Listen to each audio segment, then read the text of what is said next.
Alrighty, let's go ahead and get into our video 2, and this is for the Battle Box chart setup and layout, and it's really geared around just the basic focus that we really need. There's definitely more levels that we can get into here, but to kind of lay out what we're going to be doing here in this video is we're going to talk about the basic TradingView platform and the TradingView setup. Then we're going to talk about applying the Battle Box indicators. Get all your indicators and everything you kind of see on the screen here set up. Kind of walk through them though and get the settings, make sure everything's good for you. Then we're going to talk a little bit about some of the basic drawing tools so we can build our horizontal lines, this kind of stuff on here for support, resistance, that kind of thing. And then we're going to go ahead and move over to the object tree that you see here, and we'll organize that a little bit. That way you can have it designed that you can just go straight to it, and you can use AI to be able to find the information that you need to enter into this. It shows up on your chart. And then at that point, we're going to go ahead and move on to wrapping up things up and just kind of saving everything and get on to the next video in the series. So let's go ahead and start with the basic setup of TradingView. So when you open up your TradingView, yours is going to have just the red candles and the green candles. You can leave that alone. On my chart, you see here is white candles, and if you want to get more into detail, if you just right click on anywhere in the blank space and click settings, you can go in and change everything that's on this area behind us, everything in this view. So this is how I change the candles on the symbols. They're all to white, so everything is white there. The canvas is the other thing that you can change. Like you can see, most of mine is a black or a gray tone. That's mainly because I wanted to show the pop of the charts. Now I'm just showing you this just so if you want to go in and play with that kind of stuff, you can. Leaving it default is more than okay. The reason why you see me with white candles is because I like to just one thing that I've been working on, or worked on actually over my years of in trading, is I'm really trying to get or at the time I was trying to get to where there's no emotion. And one thing when you see red and green, it does get excitement on emotion, so that's why you see all white. The other thing is it opened up my eyes to reading just price action and key levels of support and resistance, and it's less noise. So like I said, just to set those up, you can do that by going in the settings and change things around the way you like. One of the big things that we need to set up is your times. And if you do the drop down here and you click on this little star, this will pin it up here so it'll stay up here. Now the main charts that we use, that we need to have is if you're going to build your weekly, you need your monthly, weekly, daily, the 4 hour, 1 hour, 15, and 5 minute are the key charts that we use. We also use the 1 minute and 3 minute to reference back to when we're looking at taking entries into trades, or when you see pullbacks on the market and the chart, like you can see right here, is a pullback from this run up. This is a pullback, and you want to look and see if this was a pullback or this is going to be a breakdown. You can use that as well. But that's the idea that's the only idea we use for the 1 minute, 3 minute. So if you take those time frames and you just put stars on them, again, it's the monthly, the weekly, the daily, the 4 hour chart, the 1 hour chart, the 15 minute and the 5 minute are the key charts, and then we use the 1 minute and 3 minute for just confirmation. So that is about it. Like I said, hit the stars, puts it up here for you, it's ready to go. So that is it for the easy time, setting up times on your chart. And then all you have to do is to go to the times, you just click on them and the chart resets for those for us.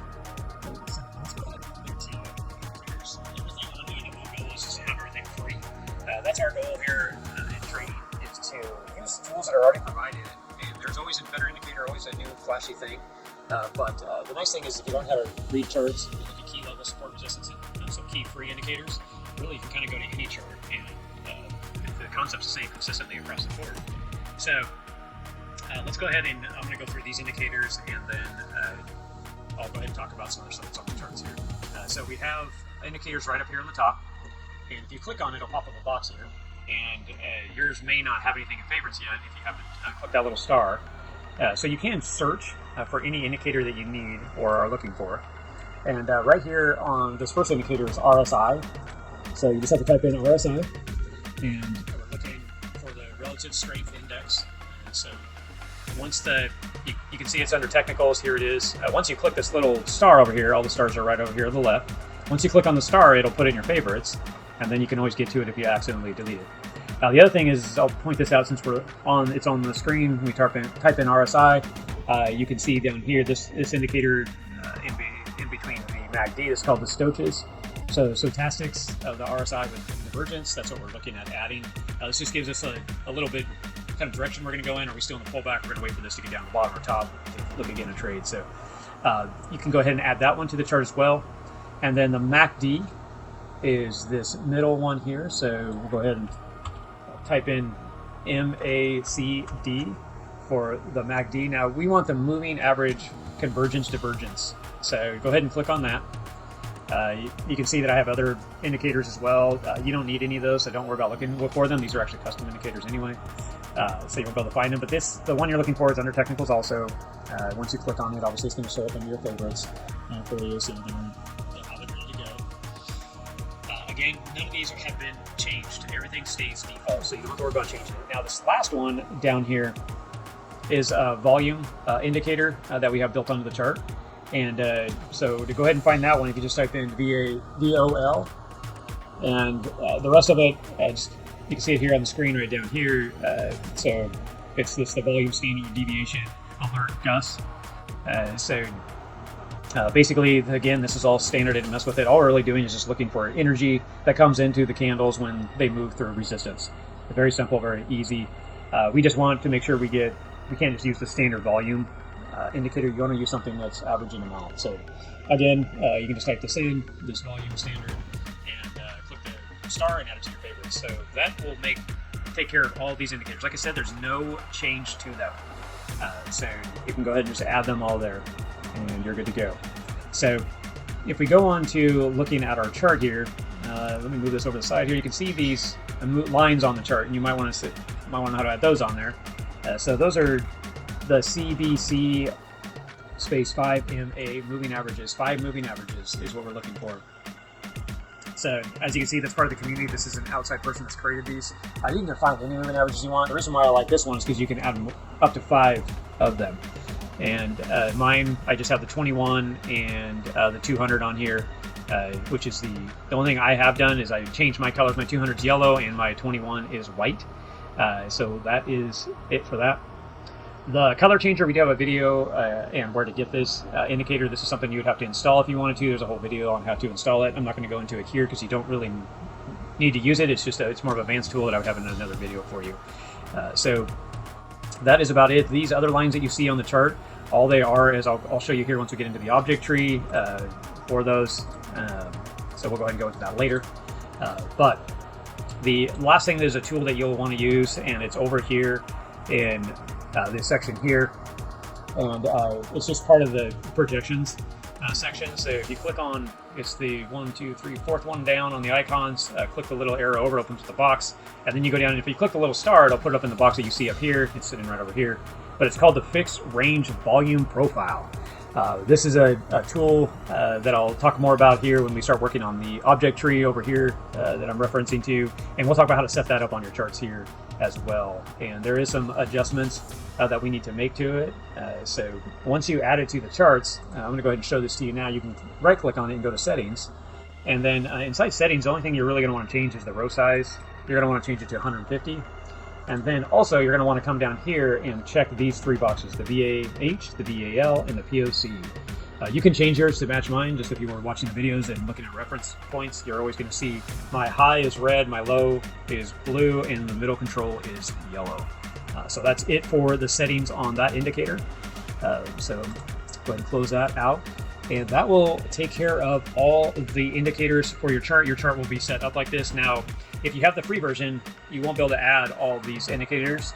So if you're asking what are the main indicators I need, we definitely want to have, I would say your MACD is the most critical indicator that we really use, and then your 21 and your 200 is very strong as well.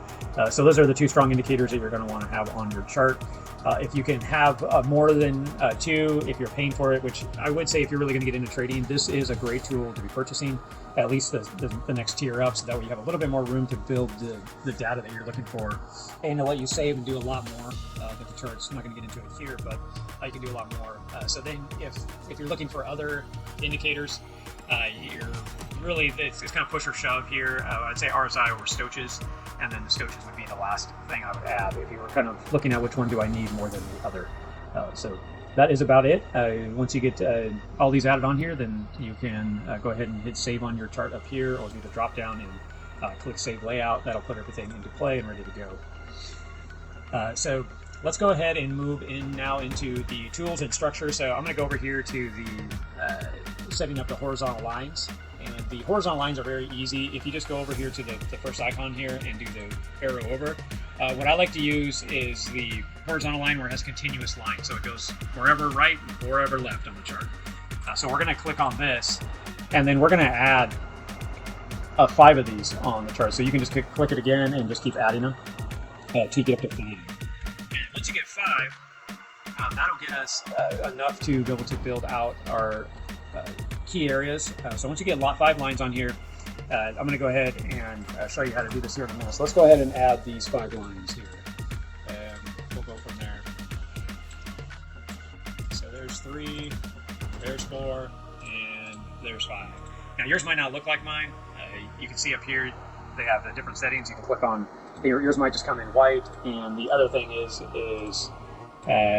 you can see that yours might just be like a solid dash like you see here. Which is fine. Once you start changing things, they'll kind of default to that color. So now if I put another line on here, it's going to be white solid. See.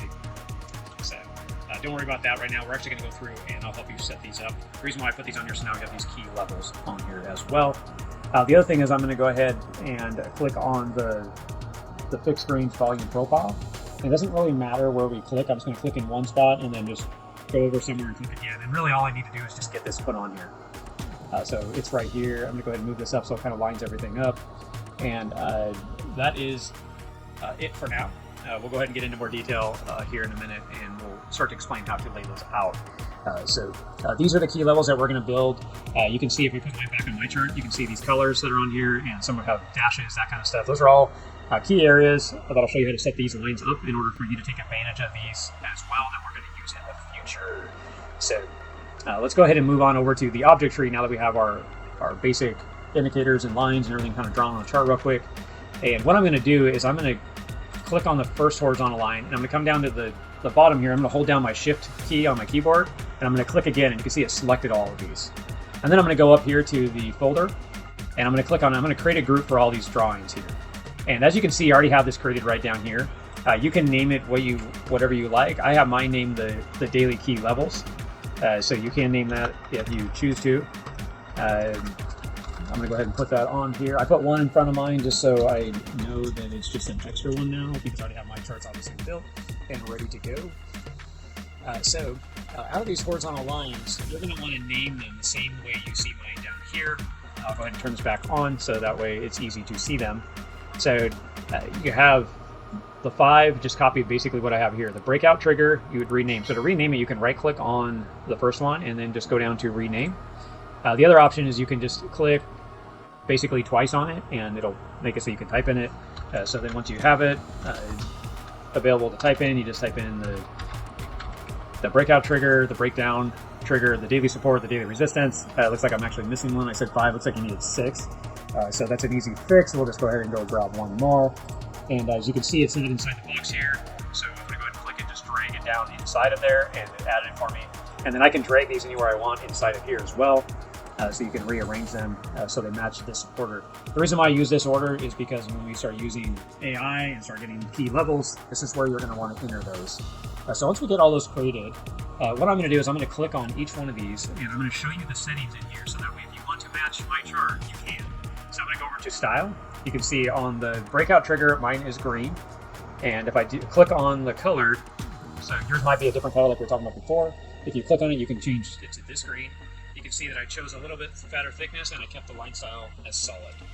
That is it. So every day when we get the key reports for the daily market review report, it'll give you these levels. And then every morning you're going to want to go into each one of these levels and type in the new coordinates, and it will move the line where it needs to go. It's that easy. So that is it. Let's go ahead and I'm going to go through these. If you need to, you can pause the video for the settings. This one's this color purple. It's the level 2 thickness with a solid line here. The daily support is the blue color right down through here. Same thing, it has the level 2 thickness, but this time I chose the dash line for the daily support. The daily resistance This is the red color right up here. It's level 2 thickness and the dash line as well. And then the 30-minute, the high range, both of these are this orange color.